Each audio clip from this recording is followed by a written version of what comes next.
வந்தவங்க எல்லாருக்கும் கர்த்தராகிய இயேசு கிறிஸ்துவின் நாமத்தில் என்னுடைய வாழ்த்துக்கள். கர்த்தர் உங்களை ஆசீர்வதிப்பார். இந்த வாரம் ஒரு முக்கியமான ஒரு வாரம். வருகிற வெள்ளி முதல் வருகிற ஏப்ரல் மாதம் புனித வெள்ளி வரை சிறப்பு ஜெபங்கள் இந்த வாரம் ஆரம்பிக்கும்.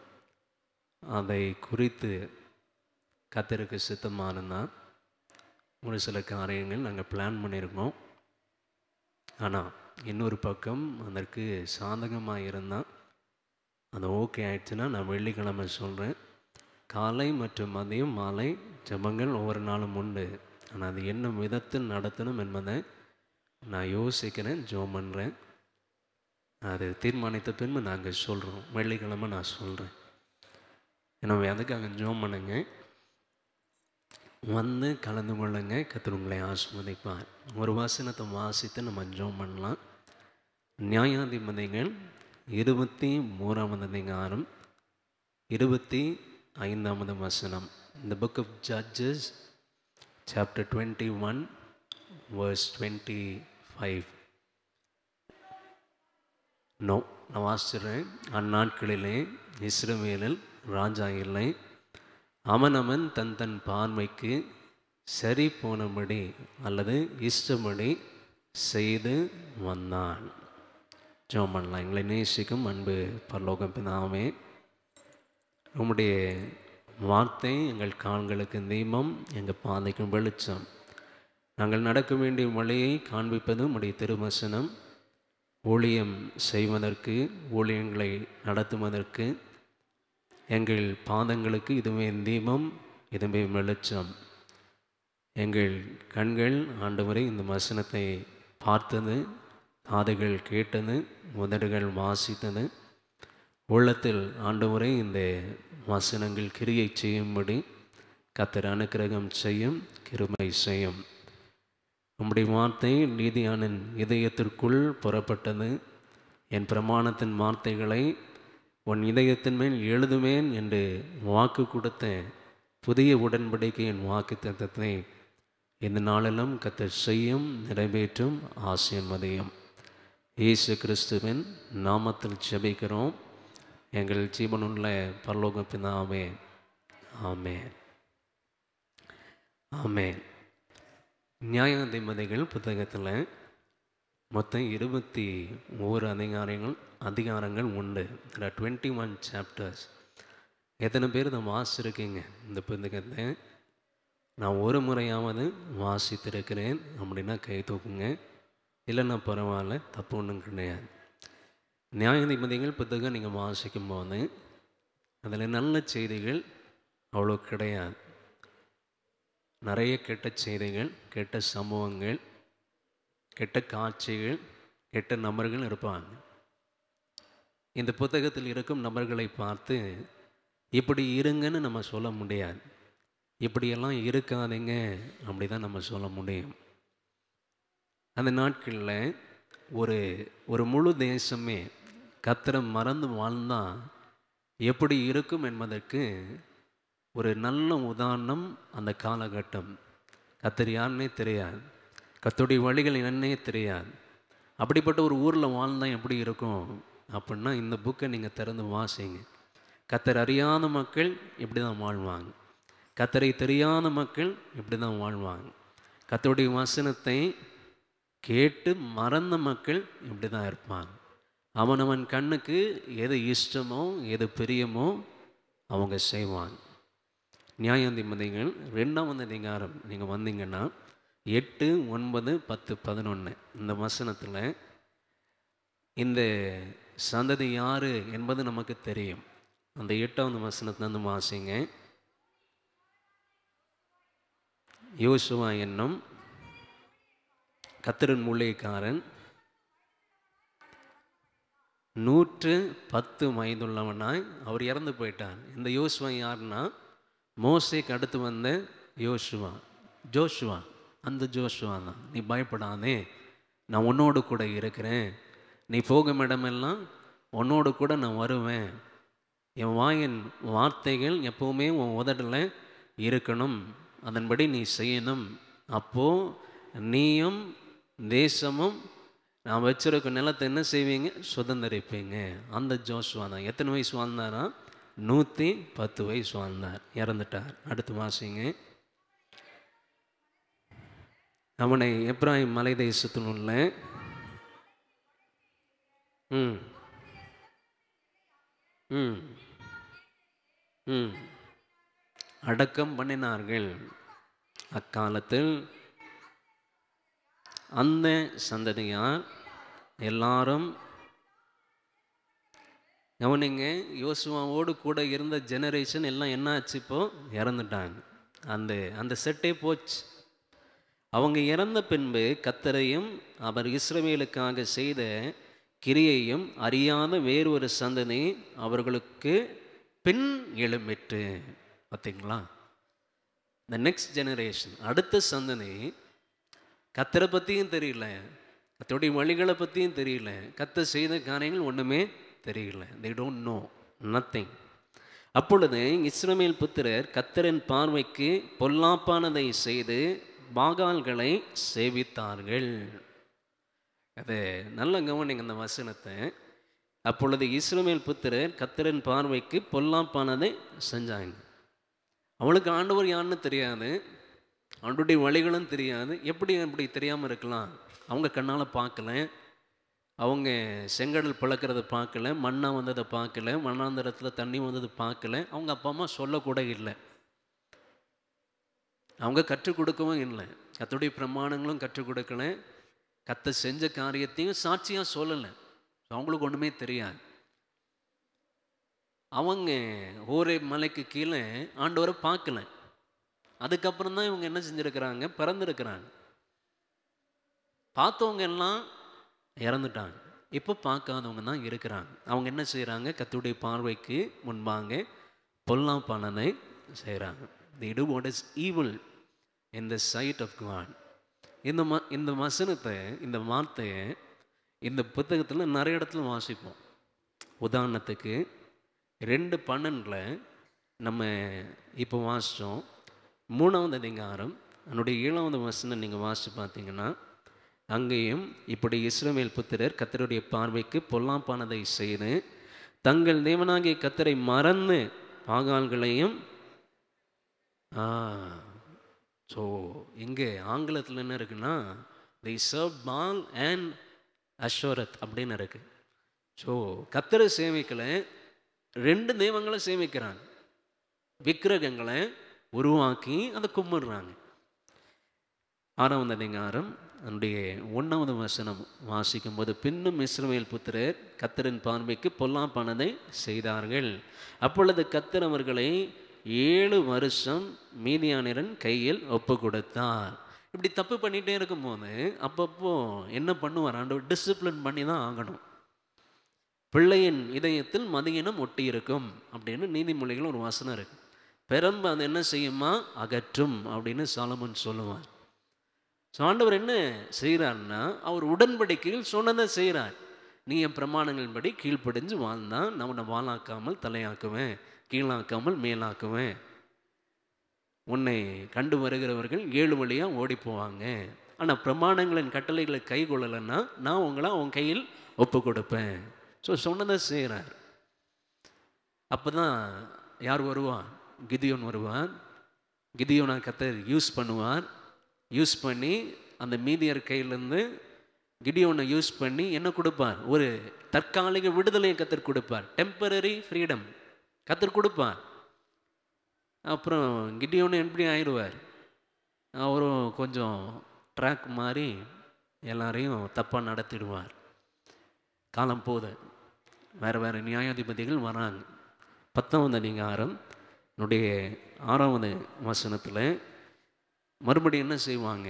மறுபடியும் இஸ்ரவேல் புத்திரர் மறுபடியும் கர்த்தரின் பார்வைக்கு பொல்லாப்பு செய்து கர்த்தரை செவியாமல் அவரை விட்டு போய் மறுபடியும் பாகால்களையும் அஸ்திரோத்தையும் சிரியாமின் தேவர்களையும் சீதோனின் தேவர்களையும் மோவாபின் தேவர்களையும் அம்மோனின் புத்திரரின் தேவர்களையும் பெலிஸ்தியரின் தேவர்களையும் சேவித்தார்கள்.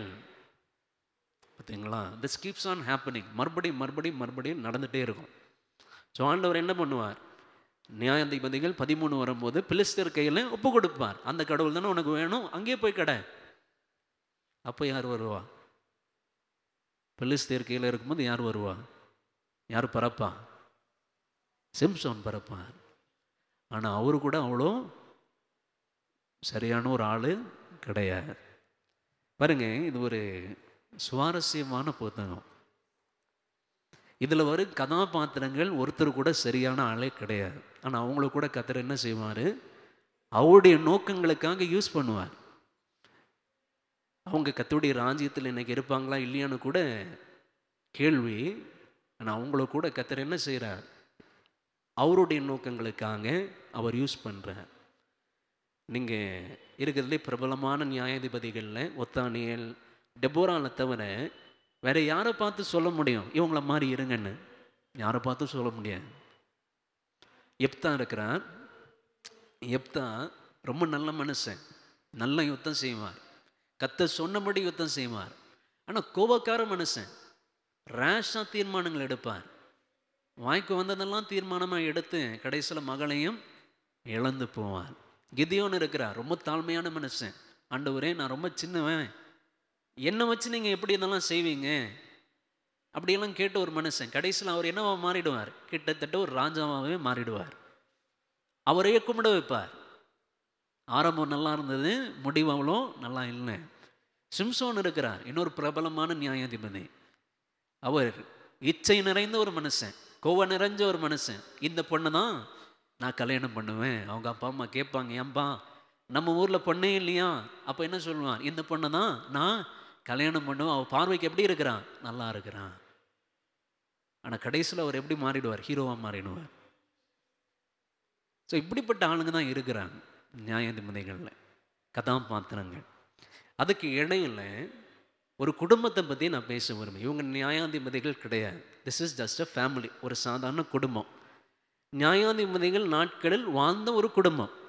ரூத்து புத்தகத்தை நீங்கள் வாசிச்சிங்கன்னா, நம்ம நயோமி இருக்காங்க பார்த்தீங்களா, அவங்களுடைய புருஷ எலிபாஸ், அவங்களும் நியாயாதிபதிகள் வாழ்ந்த காலத்தில் இருந்த ஒரு ஃபேமிலி. அப்படிப்பட்ட ஒரு ஃபேமிலி. 17ஆம் அதிகாரம் அந்த ஃபேமிலி பற்றி தான் இன்றைக்கி நம்ம சுருக்கமாக பார்க்க போகிறோம். அந்த குடும்பம் 2 அதிகாரம் அவங்க லைஃப் இருக்கும். அவங்க நியாயாதிபதிகள் கிடையாது, முக்கியமான பொறுப்புகளில் இருக்கிறவங்க கிடையாது, ஒரு சாதாரண குடும்பம், அந்த காலத்தில் வாழ்ந்த ஒரு குடும்பம். ஏன் இந்த குடும்பத்தை இங்கே வச்சுருக்காங்கன்னா, இப்படி தான் எல்லா குடும்பமும் இருந்தது என்பதை காண்பிக்க. ஸோ இந்த குடும்பம் ஒரு விதத்தில் ஒரு படம் மாதிரி. இந்த குடும்பத்தை பற்றி வாசிக்கும் போது நீங்கள் என்ன நினைக்கிறோன்னா, அந்த காலத்தில் இருந்த எல்லா குடும்பமும் இப்படி தான் இருந்தது. ஏன்னா நம்ம ஆரம்பத்தில் என்ன வசனம் வாசித்தோம்?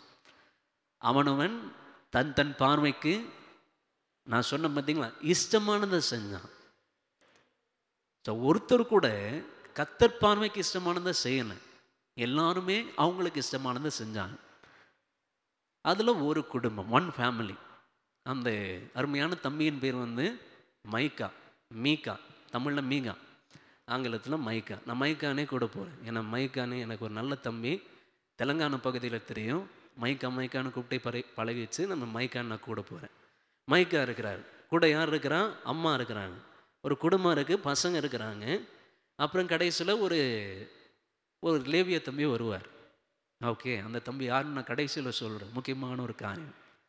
என்ன பண்ணுறாங்க, எப்படிப்பட்ட குடும்பம் இவங்க வாசிக்கலாம். நியாயாதிபதிகள் 17ஆவது அதிகாரம் முதல் 2 வசனங்களை கவனிங்க. ஒரு நிமிஷம், அவங்க போட்டுட்டோம், அப்போ தான் அவங்களும் பார்க்க முடியும். இப்போ போட்டாங்க. எப்ராயிம் மலை தேசத்தில் ஆளாகிய அப்படி ஒரு மனுஷன் இருந்தான். ஓகே, அடுத்து தாயை நோக்கி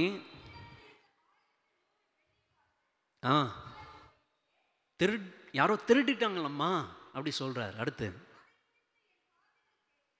அதை குறித்து என் காதுகள் கேட்க, ஐயோ என் காசை திருடினவன் செத்துடணும் அப்படின்னு நீ சாமுட்டியம்மா, அது என் காதில் விழுந்துச்சு. அடுத்து, அந்த பணம் இதோ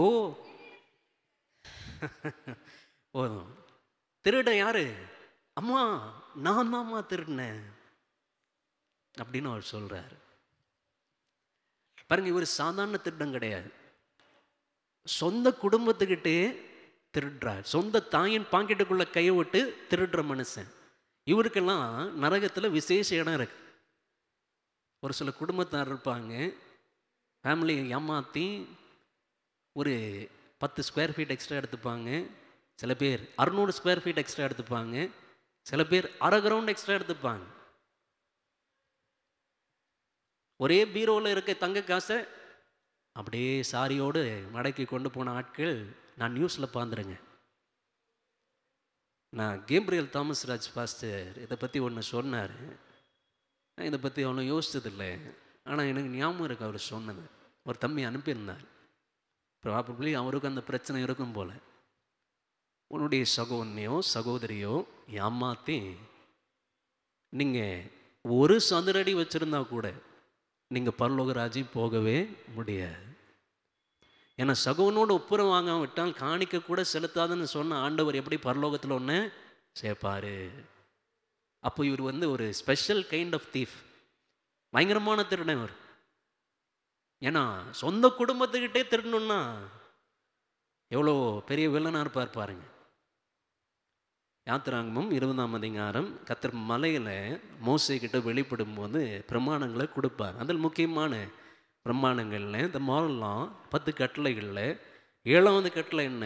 யாத்திராங்கமம் 20:15 இருக்கு. நீ என்ன செய்யக்கூடாது? திருடக்கூடாது, களவு செய்யாதிருப்பாயாக. களவு செஞ்சால் அந்த நாட்கள் என்ன தண்டனை கொடுப்பாங்க? கொன்றுவாங்க.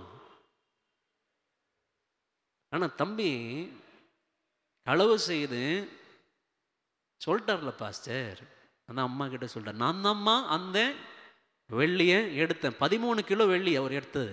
எவ்வளோ? 13 கிலோ வெள்ளி எடுத்திருக்கிறார். சொல்லிட்டார்.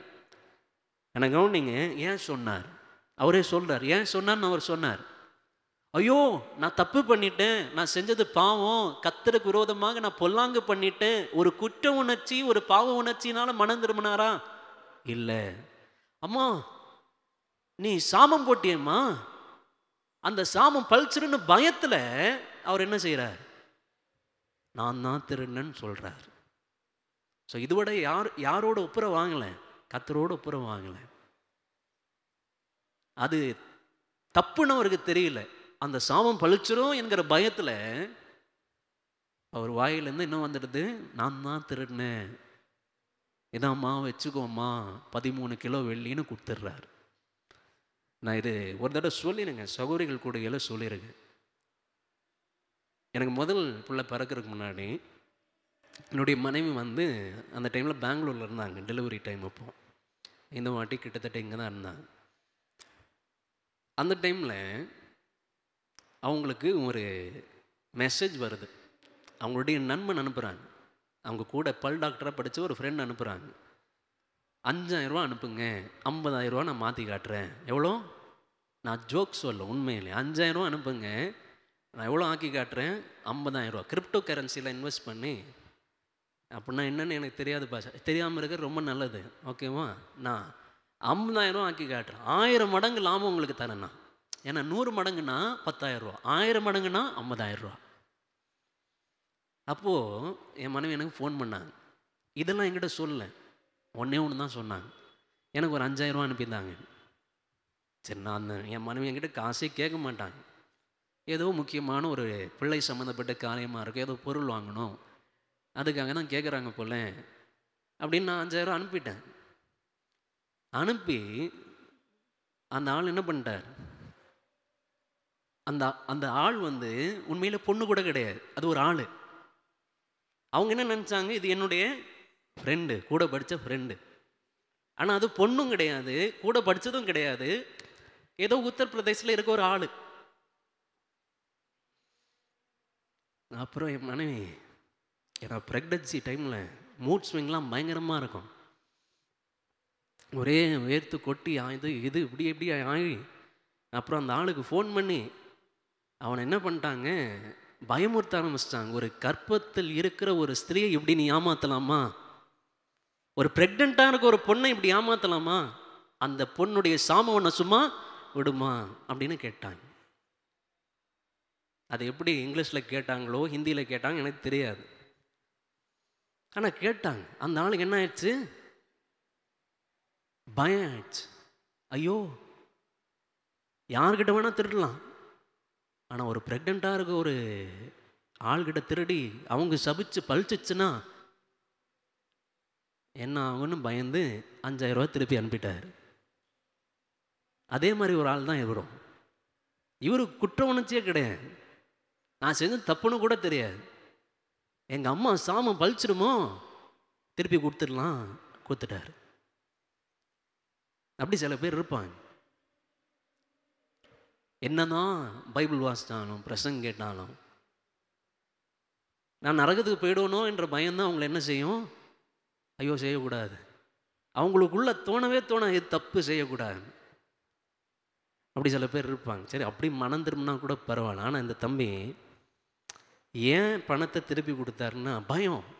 எங்கள் அம்மா சாமம் எனக்கு பழிச்சிருமோ. அவங்க அம்மா பாருங்க, தங்கமான அம்மா, தங்கமான அம்மா. அதை எடுத்தவன் நான் தான் என்றான். அதற்கு அவன் தாய், என் மகனே நீ கத்தரால் ஆசீர்வதிக்கப்படுவா என்றார். அவங்க அம்மா, டே திருட்டு நாயேன்னு சொல்ல, கத்தருவன் என்ன செய்வார்? ஆசீர்வதிப்பார். அப்போ பாருங்க என்ன அழகான ஒரு அம்மா. இந்த அம்மா தான் இன்னைக்கு நிறைய பிள்ளைங்களுக்கு வேணும். தட்டி கேட்காத அம்மா, சத்தமாக பேசாத அம்மா, தப்பு பண்ணாலும் ஆசீர்வதிக்கிற அம்மா. பாருங்க, டேய் நீ பண்ண தப்புடா சொன்னாங்களா? இல்லை. பாவண்டா? இல்லை. நீ கத்தர் கொடுத்த 10 கட்டளை இல்லை 7வது கட்டளை மீறி இருக்க, போய் பலியிடுறா? இல்லை. கத்தர் உன்னை என்ன செய்வார்? ஆசீர்வதிப்பார். இதே வேற யாரும் எடுத்துருந்தா சபிச்சிருப்பாங்க. ஏன்னா அதான் செஞ்சுட்டு இருந்தாங்க. அவங்க நினச்சிட்டு இருந்தாங்க வேற யாரும் எடுத்துட்டாங்கன்னு. ஆனால் பையன்தான் எடுத்தான்னு கொடுத்தா உடனே ஆசீர்வதிக்கிறான். ரொம்ப அடித்தா பிள்ளைங்க உங்களை விட்டு தூரமாக போயிடுவாங்க. அவங்கள நெருங்கவே முடியாது. சில சைக்கோ இருக்கிறாங்க, அடிச்சுட்டே இருப்பாங்க, நோண்டிக்கிட்டே இருப்பாங்க. இப்போது பேச்சே கிடையாது, 2 பேரும் பேசுகிறதும் கிடையாது, முகமுகமாக பார்க்குறதும் கிடையாது. அதே நேரத்தில் கண்டிப்பே இல்லாத வீட்டில் பிள்ளைங்க ஆட்டோமேட்டிக்காக என்ன ஆகிடுவாங்க? கெட்டு போயிடுவாங்க. பெருமை கையாளானவன் தன் மகனை என்ன செய்கிறான்? பகைக்கிறான் அப்படின்னு யார் சொல்லுவான்? அவங்க அப்பா கூட அவர் அவ்வளோ கண்டிக்கல. ஆனால் அவர் சொல்கிறார், பெருமை கையாளானவன் மகன் என்ன செய்கிறான்? பகைக்கிறான். தன் இஷ்டத்துக்கு விடப்பட்ட பிள்ளை தன் தாய்க்கு என்னத்தை உண்டாக்கும்? அவமானத்தை உண்டாக்கும், லட்சியம் உண்டாக்கும்.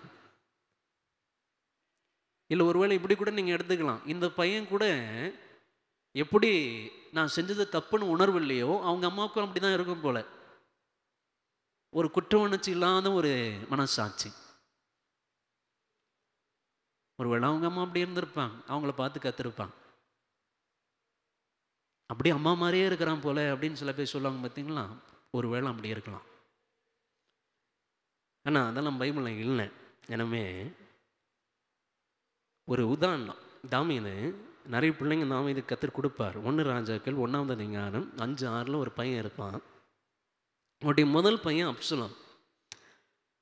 அவனையும் கண்டிக்க மாட்டான். கடைசியில் மகனை யுத்தத்தில் கொல்ல வேண்டிய கட்டாயத்தில் சேர்த்துடுவான். யாருக்கு விரோதமாக யுத்தம்? அப்பாவுக்கு விரோதமாக யுத்தம். இன்னொரு பையன் சாலமன் இருக்கிறார், இன்னொரு பையன் அதோனிஜா இருக்கிறார். சாலமன் தான் அடுத்து என்ன ஆகணும்? ராஜா ஆகணும். ஆனால் இவருக்கு நான் தான் ராஜா ஆகணும்னு ஆசை. எனவே சாலமனை பிரதிஷ்டை பண்ணுறதுக்கு முன்னாடி இவர் என்ன பண்ணிடுவார்? ஒரு சில ஆசாரியர்களை கொண்டு போய், ஒரு சில நபர்களை கொண்டு போய் அவரை என்ன பண்ணிப்பார்? ராஜாவாக தானே அபிஷேகம் பண்ணிப்பார். அப்புறம் அவரும் செத்துருவார். ஆனால் அவரை குறித்து ஒரு காரியம் பைபிளில் இருக்கும். 5வது வசனம் 1 ராஜாக்கள் 1:5, அதுவும் 5:6 கவனிங்க.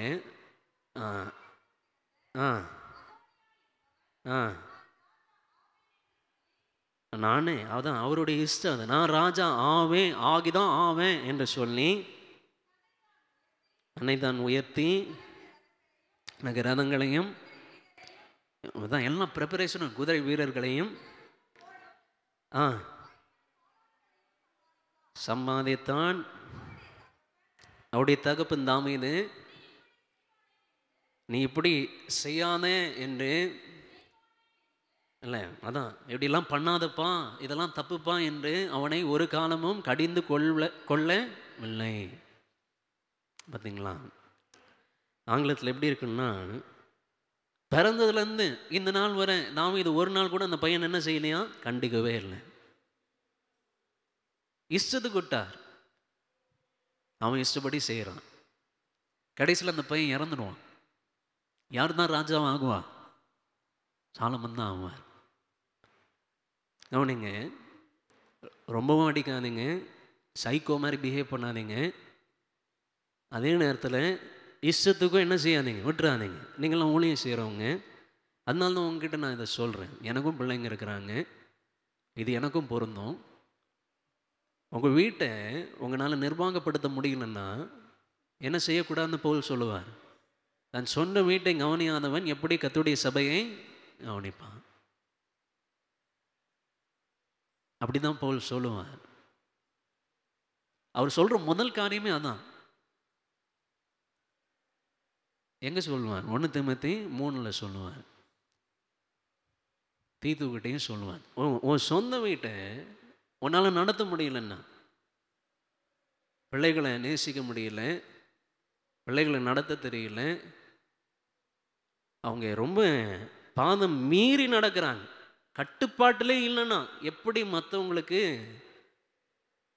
நீங்கள் பக்தி விருத்தி உண்டாக்க முடியும்? அவன் கேட்குற முதல் கேள்வி என்னவா இருக்கும்? உன் பிள்ளையே சரியில்லை, உன் வீடே சரியில்லை. அதுவே சுவிசேஷத்துக்கு என்னவா மாறிடும்? ஒரு விதமான சவரம் மாறிடும். டே, உன் வீடே சரியில்லை, உன் பிள்ளைங்களே சரியில்லை, அப்படி ஆகிடும். எனவே யாருமே இந்த தாய் மாதிரி இந்த தகவல் மாதிரி இருக்கக்கூடாது. மீகாக்கு இருக்கிற அம்மா ரொம்ப வாசிக்கிறதுக்கு ரொம்ப நல்ல அம்மா. அப்படியெல்லாம் அம்மாவாக இருந்தீங்கன்னா ரொம்ப மோசமாயிடும் நிலைமை, இல்லை அப்பாவாக இருந்தா. ஸோ அவங்க ஒன்று கவனிங்க, அவங்க ஃபேமிலி பார்த்தீங்களா எப்படி இருக்கு? கர்த்தர் குடும்பத்தை ஒரு விதமாக நடத்த சொல்கிறார், ஆனால் அவங்க குடும்பத்தை அவங்க இஷ்டப்படி நடத்துகிறாங்க. நான் என் பிள்ளைகள்லாம் அடிக்க மாட்டேன் பாஸ்டர், கண்டிக்க மாட்டேன் பாஸ்டர், திட்டமாட்டேன் பாஸ்டர், அது வாலிப வயசு பாஸ்டர், அவங்க அப்படி தான் இருப்பாங்க, அப்புறமா ஆட்டோமேட்டிக்காக திரும்பிடுவாங்க பாஸ்டர். அப்படின்னா என்ன செய்கிறீங்கன்னா, உங்கள் இஷ்டப்படி உங்கள் பிள்ளைங்களை வளர்க்குறீங்க. நீங்கள் உங்கள் இஷ்டப்படி எதுவுமே செய்யக்கூடாது. யார் இஷ்டப்படி உங்கள் பிள்ளைங்களை வளர்க்கணும்? கர்த்தர் இஷ்டப்படி உங்கள் பிள்ளைகளை வளர்க்கணும். கொஞ்ச நாள் முன்னாடி கலா டீச்சர் சொன்னாங்க, அவங்க இருக்கிறதுனால சொன்னேன். பேரண்ட்ஸுக்கு இன்றைக்கி பிள்ளைங்களை டிசிப்ளின் பண்ணவே எப்படி இருக்குது? பயமாக இருக்குது. ஃபோன் வாங்கி கொடுக்கலன்னா என்ன சொல்கிறாங்களாம்? நான் செத்துருவேன்னு சொல்கிறாங்க. நான் என்ன பண்ணிடுவேன்? நான் ஃபோன் வாங்கி கொடுக்கலன்னா, அவங்க வந்து ஸ்கூல் டீச்சர் 12, 11ஆம் வகுப்பு பற்றி சொல்கிறாங்க. ஃபோன் வாங்கி கொடுக்கலன்னா என்ன பண்ணிடுவேன்? செத்துருவேன். ஃபோன் பேசாதுன்னு சொன்னால் செத்துருவேன். வாயில் வந்தாலே சாவு தான் வருது. அப்படி அவங்க சொன்னாங்க. இவங்கிட்ட பேசாதுன்னா நான் பேசுவேன், இல்லை செத்துருவேன், அப்படி தான் சொல்கிறாங்க. இந்த ஸ்கூல் தான், எந்த ஸ்கூல்? சவுந்தரபாண்டி ஸ்கூல் தான். அவங்க டீச்சராக இருக்கிறாங்க. ஏதோ சவுத் சென்னையில் அண்ணாநகர் ஏரியாவில் இருக்க பசங்களை சொல்ல, இந்த ஊர் இந்த ஏரியா பசங்களாம் நான் சொல்கிறேன். அந்த பசங்க வேற மாதிரி இருப்பாங்க, இன்னும் வித்தியாசமான காரியம்லாம் செய்வாங்க. ஆனால் பாருங்க, பயமாக இருக்குது, டிசிப்ளின் பண்ணவே பயமாக இருக்குது, திட்டவே பயமாக இருக்குது இன்னைக்குரிய பெற்றோருக்கு. அப்படி மாறிடுச்சு. ஏன்னா கவனிங்க, ஒரு பேலன்ஸ் இருக்கணும். ரொம்ப சைக்கோவாக இருக்கக்கூடாது, ரொம்ப ஈஸியாகவும் இருக்கக்கூடாது. ஏதோ ஒரு பேலன்ஸ் இருக்கணும். ஏன்னா உங்கள் இஷ்டப்படி உங்கள் ஃபேமிலி ரன் பண்ணிங்கன்னா அது எப்படி இருக்காது? கர்த்தருக்கு பிரியமாக இருக்காது, ஆசீர்வாதமாக இருக்காது. வெள்ளிக்கிழமை ஒரு வசனம் வாசித்தோம், குடும்பத்துக்கும் இதுக்கும் சம்மந்தமே இல்லை. ஆனால் சொல்கிறேன், கர்த்தர் என்ன சொல்கிறேன்? கர்த்தருடைய ஜனத்தை நான் சொல்கிறத செய். எதுக்கு செய்? உனக்கு நன்மை உண்டாகும்படி நான் சொல்கிறத செய். எவ்வளோ நல்லா இருக்கு பாருங்க வசனம். அதை மறக்காதீங்க. அவர் சொல்லுவார், நான் இன்னைக்கு கொடுக்குற வார்த்தைகளை செய். எதுக்கு செய்யணும்? உனக்கு நன்மை உண்டாகும்படி நான் சொல்கிறத செய். நீ நல்லா இருக்கணும்னா நான் சொல்கிறத செய். Do as I tell you.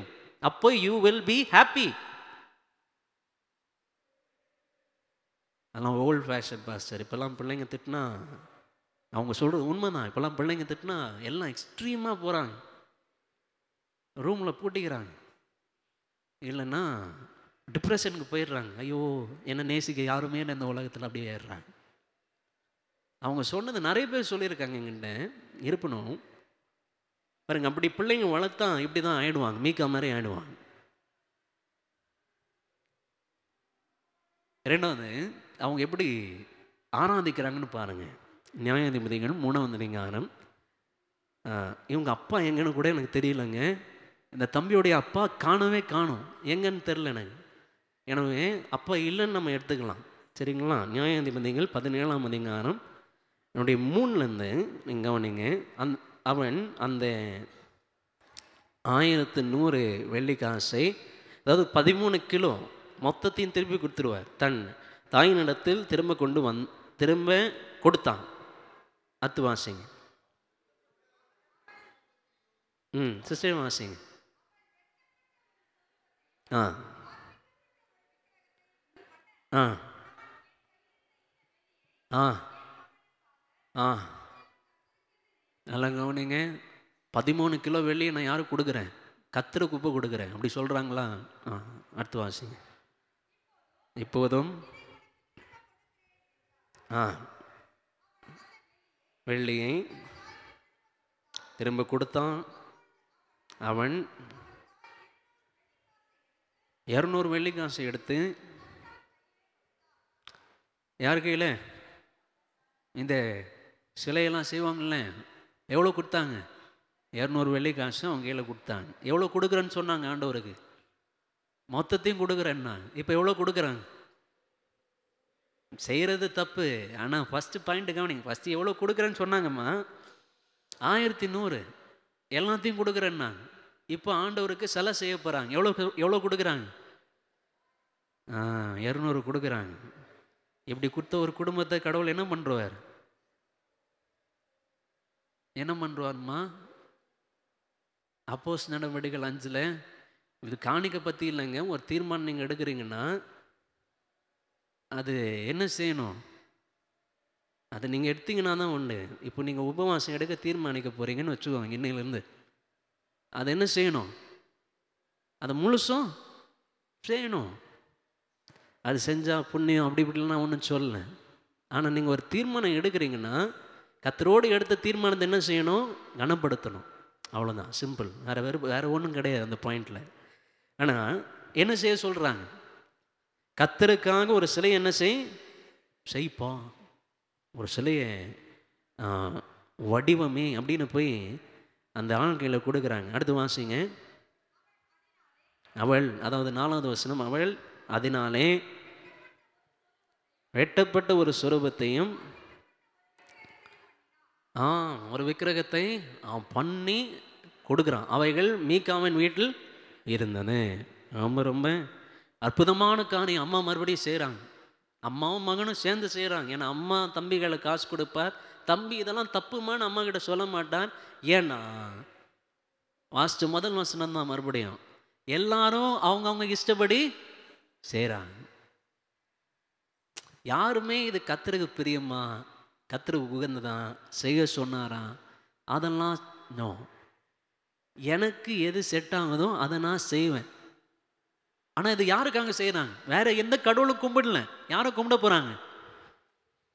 ஏசப்பாவை தான் கும்பிட போகிறாங்க. பிதா குமாரன் பரிசுத்தாவை தான் கும்பிட போகிறாங்க. ஆனால் என்ன செய்ய போகிறாங்க? சிலையை வச்சு கும்பிட போகிறாங்க. அவ்வளோதான். செய்யலாமா? நல்லா கவனிங்க. உங்கள் இஷ்டப்படி ஆராதிப்பது is a very bad thing. மோசமான காரியம். உங்கள் இஷ்டப்படி நீங்கள் மீட்டிங் நடத்தினா வெரி பேட். அதை கர்த்தர் ஆசீர்வதிக்க மாட்டார். லேவியராகமம் 10ஆம் அதிகாரத்தில் ஆரோனின் பிள்ளைங்க, சொந்த பிள்ளைங்க, பெத்தெடுத்த பிள்ளைங்க, வளர்த்த பிள்ளைங்க, ஆசாரியர்களாம் ஆக்கின பிள்ளைங்க, ஏற்கனவே அந்த ஊழியத்தை கொஞ்ச நாளாக செய்கிற பிள்ளைங்க, அன்னி அக்கனியை கொண்டு வருவாங்க. கர்த்தர் என்ன பண்ணுவார்? 2 பேரையும் நேரம் அன்னைக்கு பிணமாக்கி கூடாரத்துக்கு வெளியே தூக்கி போடுன்றுவார். இங்கே கூட புதைக்கூடான்றுவார். So listen carefully. நம்ம ஆராதனையாக இருக்கட்டும், தனிப்பட்ட ஜபமாக இருக்கட்டும், கர்த்தருக்காக ஒரு காரியம் செய்கிறோன்னா அது யாருக்கு ஏற்ற மாதிரி செய்யணும்? கர்த்தருக்கு ஏற்ற மாதிரி செய்யணும். அப்போ தான் அந்த கர்த்தர் என்ன செய்வார்? ஆசீர்வதிப்பார். அதில் கர்த்தர் இருப்பார். நம்ம துதிகளில் அவர் என்ன செய்வார்? உலாவுவார். ஃபஸ்ட்டு நம்ம ஏன் கை தட்டணும்? பைபிளில் சொல்லியிருக்குப்பா, அதான் கை தட்டுறோம். நம்ம ஏன் சத்தமாக பைபிளில் சொல்லியிருக்குப்பா, நான் சத்தமாக பாடுறோம். ஏன் எல்லாம் சேர்ந்து ஜோம் பண்ணுறீங்க? சிஎஸ்ஐ சபை மாதிரி இல்லை ஆர்சி சபை மாதிரி ஒரு ஆளாக ஜோம் பண்ணலாம்ல? தம்பி, நினிவே பட்டணத்தில் மனம் திரும்பும் போது எல்லாம் சேர்ந்து தான் ஜோம் பண்ணாங்க. எஸ்ரா ஜெபம் நடத்தும் போது, நெகேமியா ஜெபம் எல்லாம் சேர்ந்து தான் ஜோம் பண்ணாங்க. அதான் எல்லாம் சேர்ந்து ஜோம் பண்ண சொல்கிறோம். அந்நிய பாஷை பேசுறது ஏன் பாஷை தடை பண்ண மாட்டீங்க? பவுல் சொன்னாருப்பா தடை பண்ணாதீங்கன்னு, வியாக்கியானம் சொல்ல சொன்னார். அவ்வளோதான்.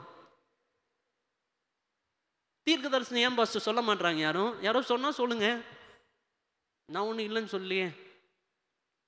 ஆனால் பாருங்க, இது இப்படி தான் பண்ணணும்னு சொல்லும் போது, இப்படி நான் பண்ண மாட்டேன், என் இஷ்டம் அப்படின்னு நம்ம பண்ணும்போது கர்த்தர் என்ன செய்ய மாட்டார்?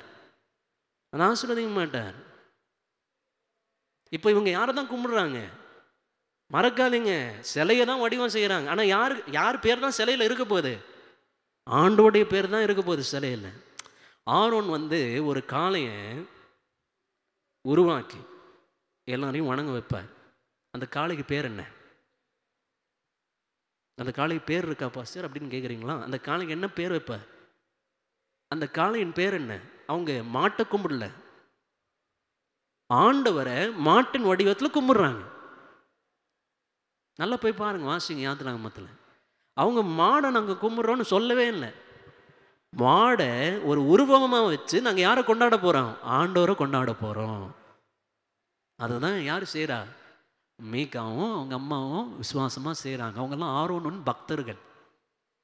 ஆனால் ஆரோன் மாறிடுவார். ஆனால் அந்த பழைய எண்ணங்கள் போக மாட்டேங்குது பாருங்கள். ஒரு சிலை இருந்தால் தான், ஒரு வடிவம் இருந்தால் தான், ஒரு காட்சி இருந்தால் தான், ஒரு பிக்சர் இருந்தால் தான். நம்ம சர்ச்சில் ஏன் இல்லை பிக்சரு? யார் பிக்சரும் இருக்காது, ஒரு நாளும் பிக்சர் இருக்கவே இருக்காது, எங்கேயுமே இருக்கக்கூடாது. ஏன் இல்லை? ஏன் சர்ச்சுக்குள்ளே பிக்சரே இல்லைங்க? ஏன் எந்த சிலையும் இல்லை? ஏன் இங்கே நல்லா பாருங்கள், சுற்றி பாருங்கள், ஏதோ இருக்கா? வெள்ளை பெயிண்ட் தவிர வேறு ஏதோ இருக்கா? க்ரீம் கலர் பெயிண்ட் இருக்கலாம், க்ரீன் கலர், அதெல்லாம் ஒன்றும் இல்லைங்க. பெயிண்ட் தவிர வேறு ஏதோ இருக்காங்க, வசன போர்டு தவிர வேறு எதுவுமே இல்லை. ஏன் இல்லை? இதெல்லாம் பண்ணாதீங்கன்னு அவர் சொன்னார், அதனால இல்லை. எங்கே பாஸ்டர் சொன்னார்? யாத்திராகமம் 20ஆம் அதிகாரம் முதல் கட்டளை என்ன? நான் உன் தேவனாகிய கர்த்தர், என்னை அன்றி வேற தெய்வமும் இல்லை. 2வது கட்டளை என்ன? இதான் 2வது கட்டளை. ஒரு வடிவமும் ஒரு காட்சியும் ஒரு பறவையை போலவும் ஒரு மிருகத்தை போலவும் நீ எனக்கு என்ன கொடுக்கக்கூடாது? ஒரு வடிவம் கொடுக்கக்கூடாது. அதனால தான் இல்லை. சரி பாருங்க, அதனால தான் இல்லை. அவர் பண்ணலான்னு சொன்னான்னா நான் தான் ஃபர்ஸ்ட் ஆள் சொல்ல பண்ணலான்னு. ஆனால் அவர் பண்ணலான்னு சொல்லவே மாட்டார். இங்கே நீங்கள் யாத்திராகமம் 4ஆம் அதிகாரம் அதனுடைய 15, 16, 17, 18 இந்த 4 வசனங்கள் கவனிங்க. அந்த வசனத்தில் ஆண்டவர் அந்த பிரமாணத்தை மறுபடி சொல்லி அவனோடைய மன்னிக்கணும். நான் யாத்திராகமம் சொன்னா தம்பி சாரிப்பா, உபாகமம் 4ஆம் அதிகாரம், உபாகமம் 4ஆம் அதிகாரம் அவனுடைய அதே வசனம் தான் 15, 16, 17, 18 இல்லை நானே எடுத்துடுறேன். உபாகமம் 4 கவனிங்க. நீங்கள் சுதந்திரித்து கொள்ளப்போகிற தேசத்தில் 15 கர்த்தர் ஓரேபில் அக்னியின் நடுவிலிருந்து உங்களோடு பேசின நாளில் நீங்கள் ஒரு ரூபத்தையும் நீ பார்க்கவே இல்லை. நீ ஏதோ பார்த்தியா? ஏதோ பார்த்தீங்களா? நீ பார்க்கல.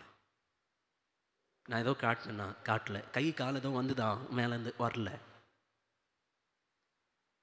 ஆகையால் எந்த ரூபமும் கர்த்தர் காட்டாதது ஒரு காரணம். ஆகையால் நீங்கள் உங்களை கெடுத்து கொண்டு ஆண் உருவம், பெண் உருவம், பூமியில் இருக்கிற யாதொரு மிருகத்தின் உருவம், ஆகாயத்தில் பறக்கிற சேட்டையில் உள்ள யாதொரு பட்சியின் உருவம், பூமியில் உள்ள யாதொரு ஊரும் பிராணிகள் உருவம், பூமியின் கீழ் தண்ணீரில் உள்ள யாதொரு மச்சத்தின் உருவமாய் இருக்கிற இவைகளில் யாதொரு உருவத்துக்கு ஒப்பான விக்கிரகத்தை உங்களுக்கு உண்டாக்க இது நானும் சொல்லாதன்றார். மேலே சூரியனை பார்த்து அதான் ஆண்டவன்னு சொல்லாத, நைட்டில் நிலாவை பார்த்து அதான் ஆண்டவன்னு சொல்லாத, நீ ஏதோ உருவம் பார்த்தியா, பார்க்கலல்ல, அப்புறம் எதுக்கு அதை பார்க்குற, ஆனால் பார்க்காத. ஆனால் கவனிங்க, மறுபடியும் கதைக்கு வந்துடலாம். நாங்கள் செய்கிறது தப்புன்னு அம்மாக்கோ பையனுக்கோ தோணுதான், அந்த மனசாட்சி குத்துதான்.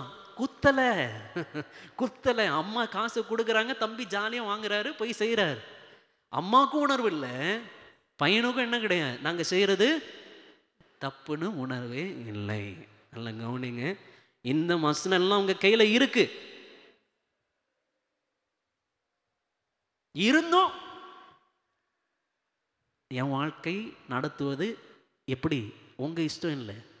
என் கண்ணுக்கு எது சரின்னு படுதோ அதை தான் நான் செய்வேன். என் குடும்பத்தை ஏன் இஷ்டப்படி நடத்துவேன். நான் ஆராதனையை ஏன் இஷ்டப்படி செய்வேன்.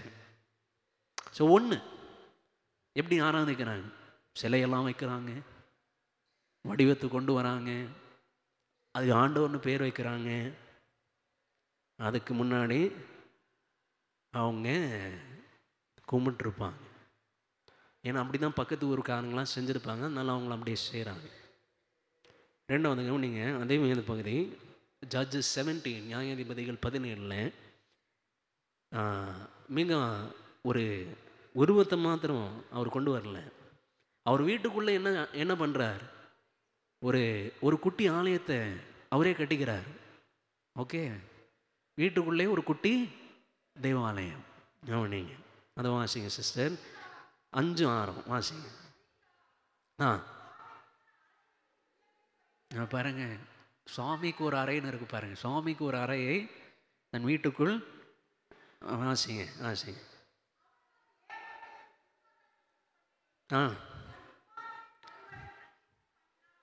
பாருங்க, மீகா சுவாமிக்கு ஒரு ரூமை ரெடி பண்ணி அவன் ஒரு ஏப்போத்துனா என்னென்னா, நம்ம ஆர்வன்லாம் போடுவார் பார்த்தீங்களா, ஒரு போர்வை கத்தர் போட சொன்னார். இந்த கூடாரத்துக்குள்ளே வரதுக்கு முன்னாடி இந்த ட்ரெஸ்ஸை போட்டுக்குவான், வயிற்று பக்கம் ஒரு கயிறு கட்டிக்கோ, யாரோ திடீர்னு ஒன்று இழுக்கணுன்னா இழுக்கிறதுக்காக தான் வசதியாக இருக்கும். அதெல்லாம் அவரே கஷ்டமாக ரெடி பண்ணுறாரு. எப்படி இருக்கிறாங்க பாருங்கள் நம்ம ஆளுங்க. இன்னைக்கு கூட நம்ம ஆளுங்க இதை செய்வாங்க. மனுஷன் மாறவே இல்லைங்க. அவன் இஷ்டப்படி அவன் இன்னும் ஆராதிக்க விரும்புகிறான். இதைதான் போடணும். ஒரே ஒரு ட்ரெஸ் ரெடி பண்ணி தன் குமாரன் ஒருவனை பிரதிஷ்டை பண்ணினான், இவன் அவனுக்கு ஆசாரியனானான். எப்படி இருக்கு பார்த்தீங்களா? நீங்களே ஒரு கோயிலை கட்டுவீங்க, நீங்களே உங்களை பிரதிஷ்டை பண்ணுவீங்க, நீங்களே கூட்டத்தையும் நடத்துவீங்க, நீங்களே உங்களை ஆசீர்வதிப்பீங்க. அப்புறம் என்ன பிரதர், என்ன ப்ரோ பண்ணுறீங்க, என்ன ப்ரோ பண்ணுறீங்க நீங்கள்? ஒருவேளை அம்மா சொல்லியிருப்பாங்க போல. அம்மா என்ன சொல்லியிருப்பாங்க, நல்லா கவனிங்க. அந்த நாளில் ஆலயம் கிடையாது, ஆனால் ஆண்டவர் என்ன பண்ண சொன்னார், என் மகிமை மேகத்தில் இருக்கும்பா, அந்த மேகம் அங்கங்கே ஆடிக்கிட்டே இருக்கும், மேகம் நிற்கிற இடத்துல என்ன செய்யணும், ஒரு கூடாரத்தை ரெடி பண்ணி பெட்டி அங்கே வைக்கணும். சொன்னாரா இல்லையாங்க?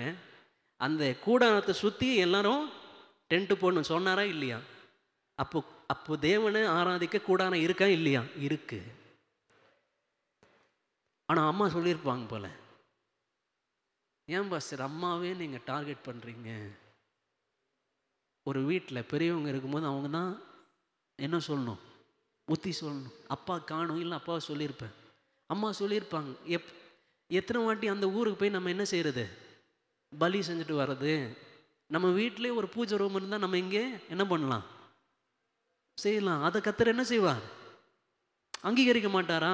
ஏன் ஆரோன் குடும்பத்தை மாத்திரம்தான் அங்கே போய் அவங்ககிட்ட சொல்லணுமா? நீ பண்ணுப்பா, நம்ம குடும்பத்துலேயும் ஒரு பாசம் இருந்தால் நல்லது தானே, நல்லது தான் சொல்லியிருப்பாங்க, நமக்கு தெரியாது.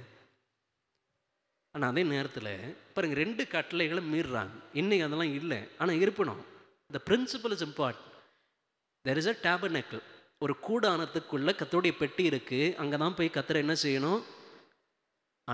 நெருங்கணும், ஜெபம் பண்ணணும், கேள்வி கேட்கணும், வார்த்தை பெறணும், பலியிடணும், எல்லாமே இருக்குது. எனக்கு அதெல்லாம் செய்ய முடியாது. நான் வீட்டிலேயே நான் என்ன பண்ண போகிறேன்? ஒரு சிலையை வச்சு நான் கும்பிட போகிறேன். ரெண்டாவது, யார் ஆசாரியராக ஆகலாம் பழைய ஏற்பாடில்? சொல்லுங்கள், நீங்களே சொல்லுங்கள். யார் ஆசாரியராக ஆகலாம்? யார் அந்த கூடாரத்துக்குள்ளே போகலாம்? புதிய ஏற்பாடில் எல்லாருமே லேவியர் ஆசாரியர் தான். ஆனால் பழைய ஏற்பாட்டில் இருக்கிறோம் நம்ம. இப்போது கதை பழைய ஏற்பாடில் நடக்குது. யார் ஆசாரியர் ஆகலாம்? நீங்களாம் தான் சர்ச்சில் ஊழியம் செய்கிறவங்க. யார் சொல்லுங்கள்? சொல்ல மாட்டுறாங்க. வீடியோவில் கவனிக்கிறவங்க பார்த்துக்கோங்க, யாருமே சொல்லவே மாட்டுறாங்க. யார் ஆசாரியர் ஆகலாம்? லேவியர்கள் ஆகலாம். சிம்பிள். சண்டே ஸ்கூல் கொஸ்டின் தான். தம்பிங்களா, சண்டே ஸ்கூல் கவனிங்க. இதனால தான் சண்டே ஸ்கூல் சரியில்லை. யார் ஆகலாம்? லேவியர் தான் ஆகலாம். அவங்க லேவியரா? அவர் லேவியரா இல்லையா? இஸ் ஹி எ லீவைட்? இல்லை, அவர் லேவியர் கிடையாது. ஆனால் அவரே அவர் மகனை என்ன செஞ்சுக்கிறார்? பிரதிஷ்டை பண்ணுறார், ஆசாரியனாக மாற்றிடுறார். Interesting, very very interesting. ஏன் செய்கிறாங்க இதை? ஏங்க இப்படி செய்கிறாங்க? ஏன்னா அவங்களுடைய லைஃபு பர்பஸ் என்ன, நோக்கம் என்ன, இன்டென்ஷன் என்ன? என் கண்ணுக்கு எது சரின்னு படுதோ அதை தான் நான் செய்வேன். அந்நாட்களில் இஸ்ரவேலில் ராஜாவே இல்லை, அவனவன் தன் பார்வைக்கு இஷ்டமானதை செய்தான். அன்னைக்கு ராஜா இருந்தார், இன்றைக்கும் ராஜா இருக்கிறாரு. யார் ராஜா? ஆண்டவர் தான் ராஜா. ஆனால் அவங்களுக்கு ஆண்டவர் யாருன்னே தெரியல. அவனுக்கு இஷ்டமானதை செய்கிறாங்க. அவங்க வர்ஷிப் பார்த்தீங்களா எப்படி இருக்குது? ஆராதிக்கிற முறை எப்படி இருக்குது பார்த்தீங்களா? அவனாக ஒரு சிலை வைக்கிறான், அவனாக ஒரு ஆசாரியனை ரெடி பண்ணுறான், அவராக ஒரு ஜபம் சொல்லுவார் போல. பாருங்க, இதெல்லாம் வேறு மார்க்கத்தில் செய்யலாம். நான் எந்த மார்க்கன்னு சொல்லாமலே உங்களுக்கு தெரியும். உங்கள் இஷ்டப்படி வேறு மார்க்கங்களில் ஆராதிக்கலாம், ஆராதனை நடத்தலாம். ஆனால் இந்த ஃபீல்டில் அப்படி பண்ண முடியாது, பண்ணக்கூடாது. ஏன்னா ஜீவனுள்ள தேவன் சும்மா விட மாட்டார். ஆனால் பாருங்க, அவருக்கு லக்கு 7ஆம் வசனத்துலேருந்து 13ஆம் வசனம் வரை அவர் ஊர் பக்கமாக ஒரு லேவியரே வந்துடுவார். அந்த லேவியர் மீகா சந்திப்பார். தம்பி, நீங்கள் எந்த ஊர்லேருந்து வந்திருக்கீங்க? பெத்லஹேம்லேருந்து வந்திருக்கேன்.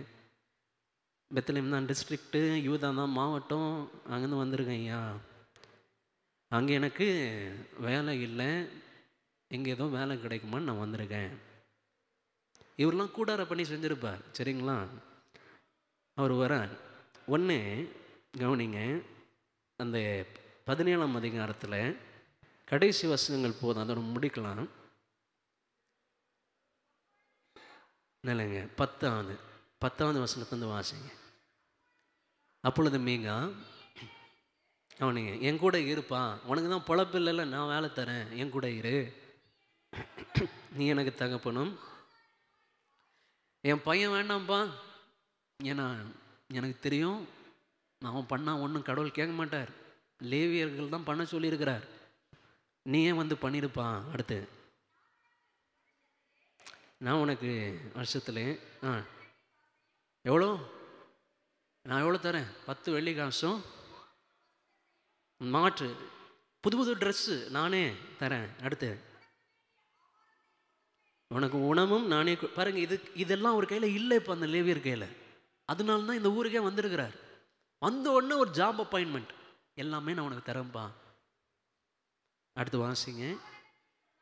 அடுத்து சொன்னார், அப்படியே லேவியரும் உள்ள போயிட்டார். அடுத்து அந்த லேவியன்,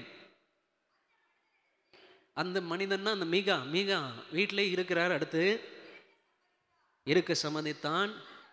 அந்த வாலிபன் பையன் மாதிரி மாறிட்டார். ஆனால் நீங்கள் நல்லா பைபிள் வாசிக்கிறீங்க, நான் ஒரு கேள்வி கேட்கணும். அவர் பார்த்தாரா இல்லையா அந்த சிலையை?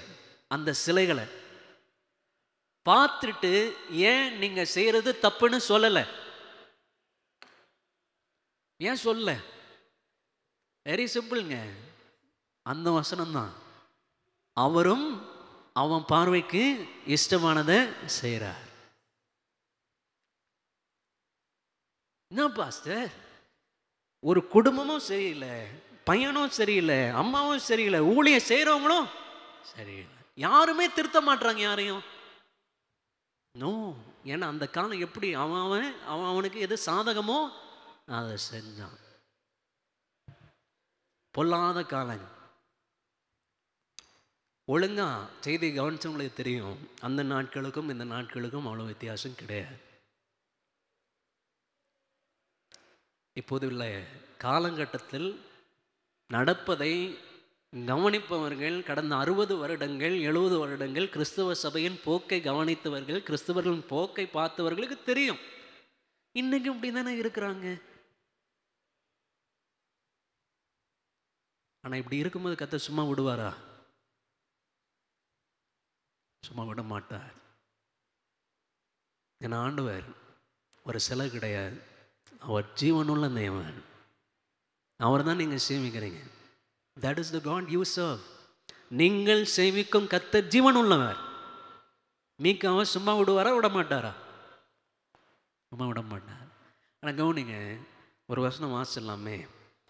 மீகா அந்த மனுஷனை வீட்டுக்குள்ளே வச்ச பிறகு என்ன செய்வான்? அப்பொழுது மீகா, எனக்கு ஆசாரியனாக ஒரு லேவியன் ஆகப்பட்டபடியால் கர்த்தர் எனக்கு நன்மை செய்வார் என்று எப்பொழுது அணிந்திருக்கிறேன் என்றான். அப்போ அவருக்கு முன்னாடியே தெரியும் இவங்க பண்ணாதான் கர்த்தர் கேட்பார், ஆசீர்வதிப்பார்.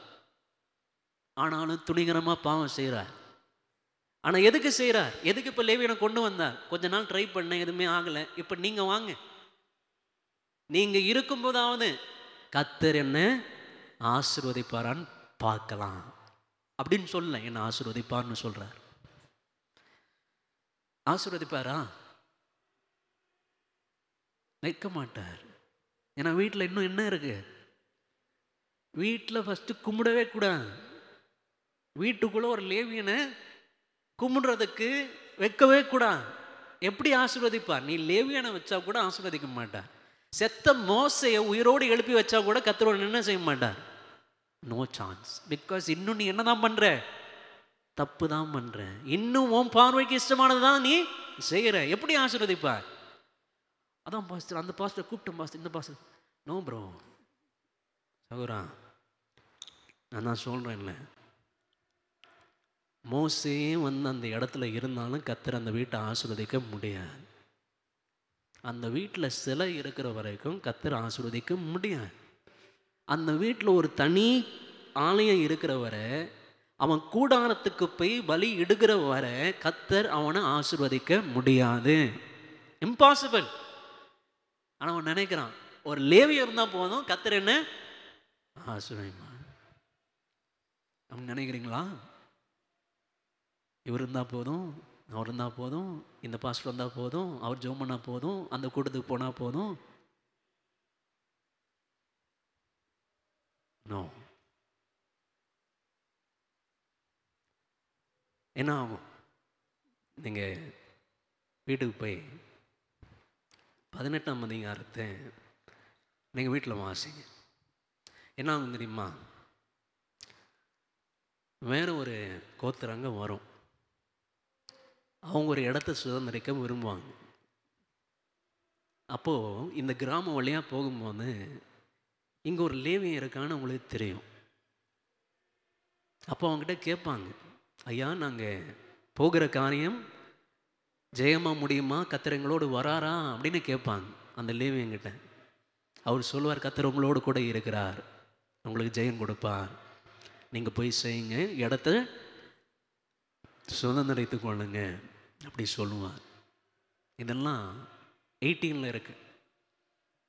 32 வசனம் இருக்குங்க, எல்லாம் வாசிக்க முடியாது. அப்படியே போவாங்க, இடத்தையும் கைப்பற்றுவாங்க. நல்ல இடம், செழிப்பான இடம். ஆனால் அவங்களுக்கு என்ன விருப்பம்னா, மீகாவின் வீட்டில் இருக்கிற லேவியனும் சிலையும் அவங்களுக்கு வேணும். என்ன பண்ணுவாங்க, வீட்டில் இடம் கொடுத்த மீகாவுக்கு சொல்லாமலே அந்த லேவியனையும் சிலைகளையும் கூடவே கொண்டு போயிடுவாங்க. அப்போ மீகா கேட்பார், ஐயா இவங்களை கொண்டு போயிட்டீங்கன்னா, இந்த சிலையை இவரை கொண்டு போயிட்டீங்கன்னா என்ன கர்த்தர் எப்படி ஆசீர்வதிப்பான்? என் கையில் வேற எதுவுமே இல்லையே. அப்போ கர்த்தர் ஆசீர்வதிக்கல போல. கூட இருந்த லேவியரும் போயிட்டார். கொஞ்சம் செலவு பண்ணி வெள்ளியால் செதுக்கின சிலையெல்லாம் போச்சு.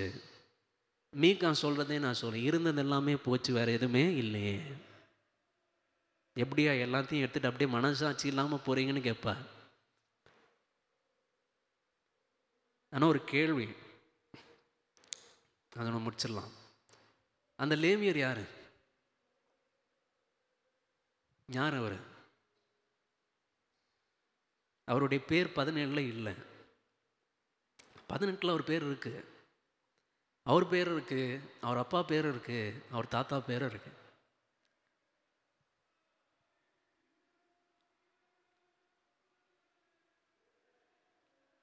யாரு?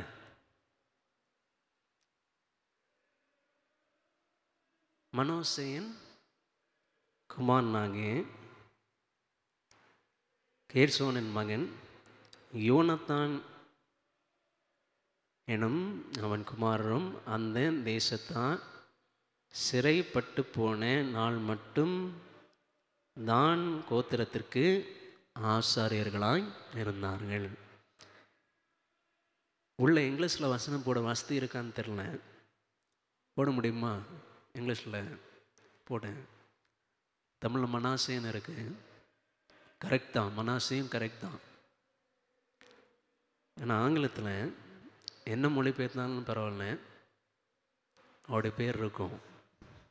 நியாயாதிபதிகள் 18:30, ஜட்ஜஸ் 18:30. நானே வாசிக்கிறேன், மேலே போடும்போது நான் வாசிக்கிறேன். ஏன்னா அந்த பேர் முக்கியமான ஒரு பேர், ரொம்ப ரொம்ப முக்கியமான ஒரு பேர், அதனால் நீங்கள் மிஸ் பண்ணக்கூடாது. அப்பொழுது தான் இங்கிலீஷ் தம்பி, இங்கிலீஷில் வருமா? வருமா? 1 மினிட்டா? நாங்கள் போட்டோம். ஏன்னா அவர் பேர் ரொம்ப முக்கியமான ஒரு பேருங்க. எனக்கு தெரியும் தமிழில் அவர் பேர் இல்லை, மனாசேன்னு இருக்குன்னு. ஆனால் அவர் பேர் எம்மில் தான் ஆரம்பிக்கும். அவர் இவருடைய தாத்தா, அந்த தாத்தா பேர் ரொம்ப முக்கியம். வந்துச்சா? போடுறீங்களா? எவனிங்க? And the children of Dan. இது என்னது, கிங் ஜேம்ஸா? NIV இருக்கா? NIV போடு. ஏன்னா இது வாசிச்சா எனக்கும் புரியாது, ரொம்ப பழைய இங்கிலீஷில். எது இருந்தாலும் பரவாயில்ல, KJV தவிர.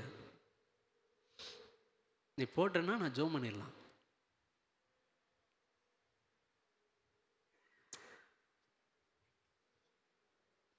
நான் நினைக்கிறேன் அடுத்த வாட்டி இங்கேருந்தே நான் போட வசதி ஏற்படுத்தணும்னு.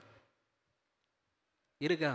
எது இருந்தாலும் பரவாயில்ல, பழைய இங்கிலீஷ் வேண்டாம், இப்போ பேசுகிற இங்கிலீஷ் வேணும். வருதா? ஓகே, கவனிங்க. நான் பொறுமையாக வாசிக்கிறேன். வந்த கோத்திரம் வந்து தானுடைய கோத்திரம். They set up for themselves the idols. அதை வந்து அவருடைய வீட்டில், மீகாவின் வீட்டில் இருந்த விக்கிரகங்கள்லாம் கொண்டு போய் அங்கே நாட்டி. இந்த லேவியனுடைய பேர் வந்து யோனத்தான், அவருடைய அப்பா பேர் வந்து கெர்ஷோம். கெர்ஷோமுடைய அப்பா பேர் வந்து மோசே. யார் இந்த மோசே? யார் இந்த மோசே? and his sons, யோனத்தானுடைய பிள்ளைகள் தான் கோத்திரம் பிடிப்பட்ட நாள் வரை, அசிரியர்களால் பிடிப்பட்ட நாள் வரை அதே ஊரில் ஆசாரியர்களாய் இருந்தார்கள். யாருடைய பையனா? வேறு யாருமே இல்லை. மலைக்கு மேலே ஏறி பிரமாணங்களை வாங்கி கீழே கொண்டு வந்த மோசேவனுடைய பேரன். யாரு? பேரன். எப்படி பாஸ்டர் மோசேவுடைய பேரன் இப்படி ஆக முடியும்? ஏன்னா முதல் வாசிச்ச வசனம்தான். அந்த ஊர் அந்த நாள் எப்படி இருந்ததுன்னா இப்படி தான் இருந்தது. ஒருத்தர் விடாம, அது மோசே குடும்பமாக இருக்கலாம், ஆரோன் குடும்பமாக இருக்கலாம், ஒருத்தர் விடாம எல்லாருமே அவனவன் பார்வைக்கு எது சரியோ அதை செஞ்சான்.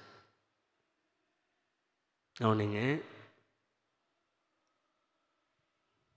அப்போ பாருங்க எவ்வளோ எவ்வளோ பெரிய வார்னிங் பார்த்தீங்களா? அது எவ்வளோ பெரிய சவுப்பு விளக்கு பார்த்தீங்களா? மோசேன் பேரன் அது. ஆனால் அவனுக்கு இந்த மனுஷன் செய்கிறது தப்பா தெரியவே இல்லை. மோசே விக்கிரகத்தை பார்க்கும்போது எதை தூக்கி போட்டுருவார்? கட்டளைகளுக்கு தூக்கி கீழே போட்டுருவார். ஆனால் பேரன் என்ன பண்ணுறார்? விக்கிரகங்களுக்கு முன்னாடி பூஜை செய்கிறார். எப்படி மாறுது பார்த்தீங்களா? எவ்வளோ நாள் ஆகும் பாஸ்டர்? ஒரு சந்ததி கர்த்தரை மறக்கிறதுக்கு எவ்வளோ நாள் ஆகும்? 40 வருஷம் கூட ஆகும். அவனிங்க எனவே இல்லை என்னென்னமோ சொல்லலாங்க.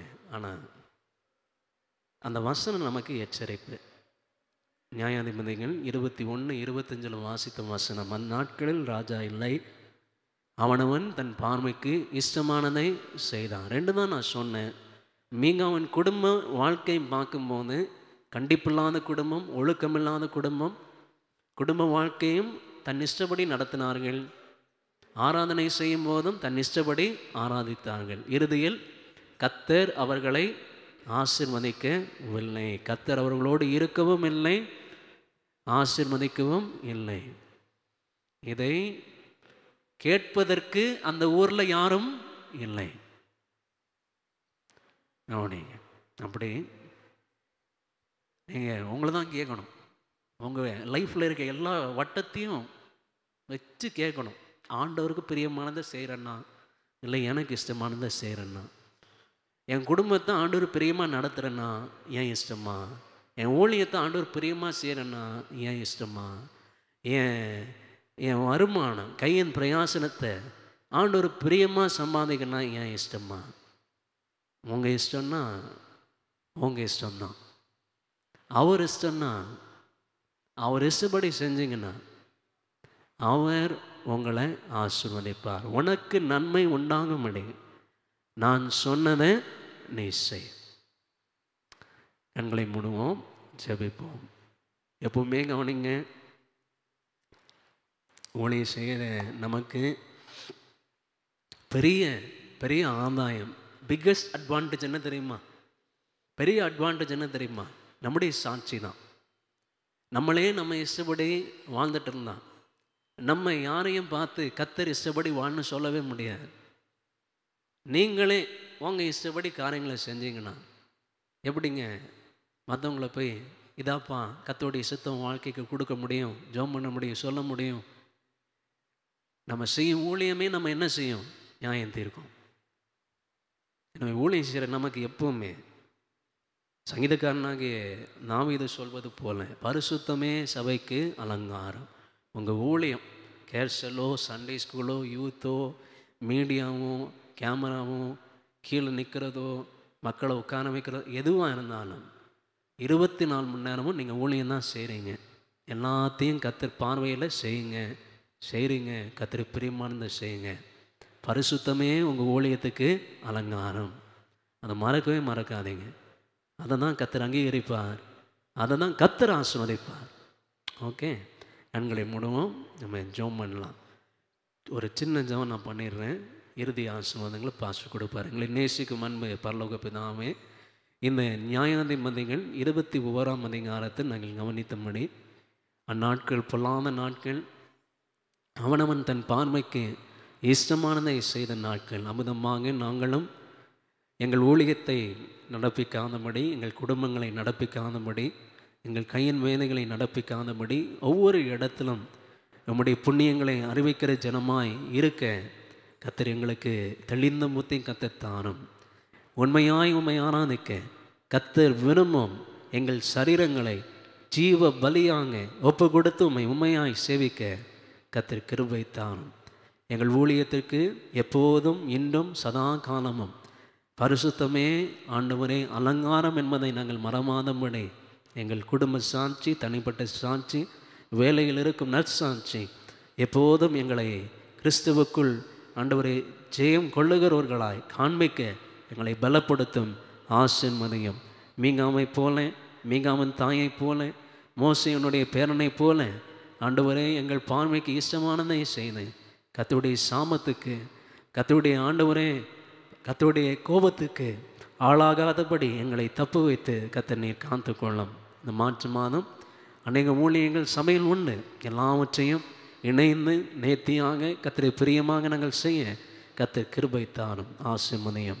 இயேசுவின் நாமத்தில் ஜெபிக்கிறோம் நல்ல பிதாவே, ஆமென். நம்ம எல்லாரும் எழும்புவோமா?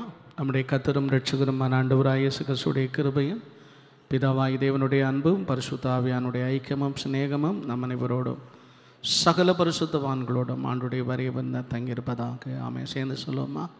என் ஆத்துமாவே கர்த்தரை ஸ்தோத்திரி, என் முழு உள்ளமே அவருடைய பரிசுத்த நாமத்தை ஸ்தோத்திரி. என் ஆத்துமாவே கர்த்தரை ஸ்தோத்திரி, கர்த்தர் செய்த சகல உபகாரங்களையும் மறவாதே. ஆமென். அல்லேலூயா. இந்த கேட் வழி போங்க, உங்களுக்கு பிஸ்கட் தருவாங்க, கீழே டீ இருக்குது, சாப்பிட்டு போங்க.